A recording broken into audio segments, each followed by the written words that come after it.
வணக்கம், வந்தனம், நமஸ்கார். வாமா மின்னல். வாமா மின்னல் நிகழ்ச்சிக்கு உங்களை அன்போடு வரவேற்கிறோம். இந்த வாரம் நாம முதல்ல என்ன பார்க்க போறோம்? 27ஆம் தேதி ஜோஹன்னஸ் கெப்லர் எனப்படுகின்ற வானியல் அறிஞருடைய பிறந்த நாள். அவரை பத்தி தான் பார்க்க போறோம். அப்படியே கேக்கு சாக்லேட் எல்லாம் கொடுத்தீங்கன்னா நல்லா இருக்கும். இந்த கொசு தொல்லை தாங்க முடியலடா. ஓ, கொடுத்துடலாமே.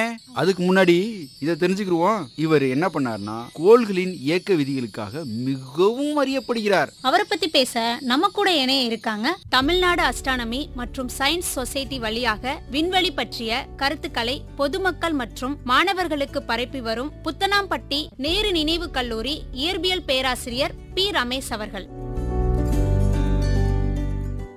வானொலி நேயர்கள் அனைவருக்கும் இனிய வணக்கம்.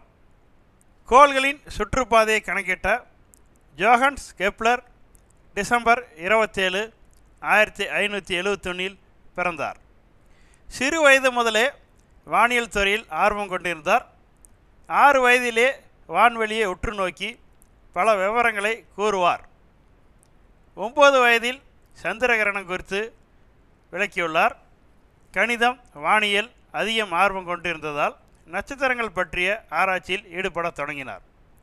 சிறு வயதில் ஏற்பட்ட சின்னம்மை நோயினால் பார்வை குறைபாடு உள்ளவராகவும் வலுவிழந்த கைகளை உடையவராகவும் ஆனார். இதனால் வானியல் கணக்கீடுகள் மேற்கொள்வதில் சிரமங்களை எதிர்கொண்டார். இவரது வானியல் ஆராய்ச்சிகள் குறித்து அறிந்த தைக்கோ பிராகே என்ற வானியல் அறிஞர் தனது ஆராய்ச்சிக்கு உதவுமாறு கேட்டுக்கொண்டார். அவரிடம் 1600 உதவியாளராக சேர்ந்தார். கிராஸ் பல்கலைக்கழகத்தில் கணித பேராசிரியராகவும் பணியாற்றினார். கோள்களின் இயக்கங்கள் தொடர்பான கோப்பர்னிக்கஸ் உட்பட பலரது கோட்பாடுகளையும் அங்கு கற்று அறிந்தார். கோள் இயக்கம் தொடர்பான பல ஆராய்ச்சிகளை மேற்கொண்டார். இது தொடர்பாக 3 விதிகளை கண்டறிந்தார். முதல் விதி சுற்றுப்பாதைகளுக்கான விதி. சூரியனை ஒரு குவியமாக கொண்ட நீள்வட்ட பாதையில் அனைத்து கோள்களும் சுற்றி வருகின்றன என்று கண்டறிந்தார். சூரியனுக்கு மிக அருகில் கோள் உள்ள நிலை அண்மை நிலை பெரிஹீலியன் எனப்படும். சூரியனுக்கு பெரும தொலைவில் கோள் உள்ள நிலை சேய்மை நிலை அப்ஹீலியன் எனப்படும். கோப்பர்னிக்கஸும் தாலமியும் கோள்கள் வட்டப்பாதையில் இயங்குகின்றன என்று கூறினார்கள். ஆனால் கோள்கள் நீள்வட்டப்பாதையில் தான் இயங்குகின்றன என்பதை கெப்லர் கண்டறிந்தார். இரண்டாம் விதி பரப்பு விதி. சூரியனும் ஒரு கோளையும் இணைக்கும் ஆர வெக்டாரானது சம இடைவெளியில் சம பரப்புகளை கடக்கும் என்று கணக்கிட்டார். மூன்றாவது விதி சுற்று காலங்களின் விதி. நீள்வட்ட பாதையில் சூரியனை சுற்றும் கோள்களின் சுற்று காலத்தின் இருமடி அந்த நீள்வட்டத்தின் அரை நெட்டச்சின் மும்மடிக்கு நேர் விகிதத்தில் இருக்கும் என கணக்கிட்டார். அறிவியல் துறையிலும் பல குறிப்பிடத்தக்க பங்களிப்புகளை வழங்கினார். கண்களால் நாம் எப்படி பார்க்கிறோம் என்பதற்கு சரியான விளக்கம் தந்தார். கிட்ட பார்வை, தூர பார்வை கண்ணாடிகளை கண்டறிந்தார். எபிடோமி அஸ்ட்ரோனோமியா என்ற புகழ்பெற்ற நூலை 1621 வெளியிட்டார். தொலைநோக்கி வேலை செய்வதை விளக்கினார். முதலில் ஸ்டாட்லைட், அதாவது செயற்கைக்கோள் என்று கூறுகிறோம், அந்த ஸ்டாட்லைட் என்ற வார்த்தையை உருவாக்கினார். நட்சத்திரங்களின் தொலைவை கண்டறியும் முயற்சியிலும் ஈடுபட்டார். கிறிஸ்து பிறந்த ஆண்டை கணக்கிட்டு கூறினார். புதன், வெள்ளி, பூமி, செவ்வாய், வியாழன், சனி உள்ளிட்ட கோள்களுக்கு இடைப்பட்ட தொலைவையும் கண்டறிந்தார். கணிதவியலாளர், கோட்பாட்டு வான இயற்பியலாளர், அறிவியல் ஜோதிடர் என்று பன்முக பரிணாமங்களை கொண்ட ஜோஹன்ஸ் கெப்லர் 59 வயதில் 1630 மறைந்தார். கோள்களை கண்டறியும் நாசாவின் தொலைநோக்கிக்கு இவரது பெயரான கெப்லர் என்று வைக்கப்பட்டுள்ளது. கோள்கள் பற்றிய பல முக்கிய அரிய தகவல்களை ஆராய்ச்சி செய்து கூறினார்.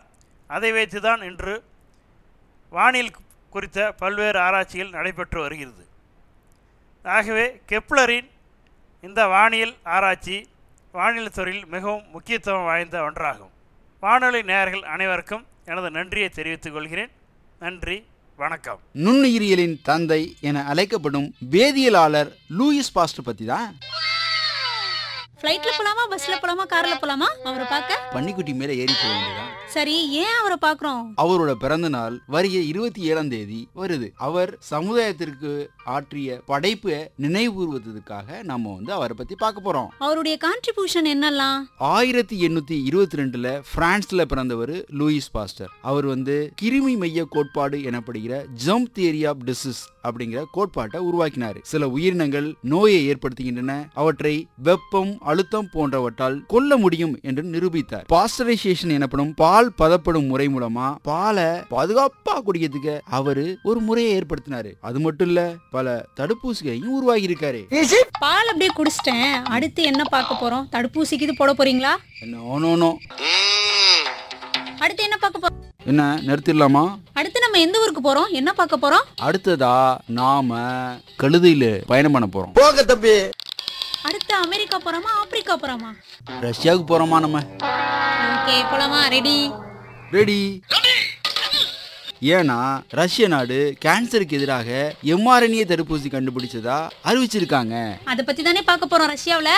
கண்டிப்பா. பொதுவா தடுப்பூசி எவ்வாறு தயாரிக்கப்படும் தெரியுமா? பிரச்சனையான வைரஸை வீக்காக்கிட்டு அதை நம்ம உடம்புல செலுத்துவாங்க. அல்லது செயல்படாத வைரஸை நம்ம உடம்புல செலுத்தி தடுப்பு திறனை ஏற்படுத்துவாங்க. ஆனா இந்த mRNA பேஸ்ட் வேக்சின்னா உடல்ல செலுத்தப்பட்ட பிறகு புரத செல்லை உருவாக்க மற்ற இம்யூன் செல்களுக்கு ஸ்பைக் புரதத்தில் உருவாக்குவதற்கு தூண்டப்படும். இந்த புரத செல் உடலுக்கு நோய் எதிர்ப்பு சக்தியை கொடுக்கும். ஆக்டிவாக இருக்கும் செல்களுக்கு தகவல் அனுப்பும். நோய் எதிர்ப்பு சக்தி செல்கள் இந்த ஸ்பைக் புரோட்டீனை அடையாளம் கண்டுட்டு கேன்சர் செல்களுக்கு எதிராக ஆன்டிபாடிகளை உருவாக்கும். சரி, ரஷ்யா இதை கண்டுபிடிச்சிருச்சு. மற்ற நாடுலாம் என்ன பண்றாங்க? மற்ற நாடுகளும் இதே மாதிரி mRNA வேக்சின் கண்டுபிடிக்க ஆய்வுகள் நடத்திட்டு இருக்காங்க. Well done. நெக்ஸ்ட், மனித இனத்திற்கு ஒரு கிரேட் என்ட்ரி. இது என்ன பிரமாதம்? இதை விட பெசலைட் ஒன்னு இருக்கு. ஆமா, கேன்சருக்கு எதிரான மிகப்பெரிய தடுப்பூசி தானே.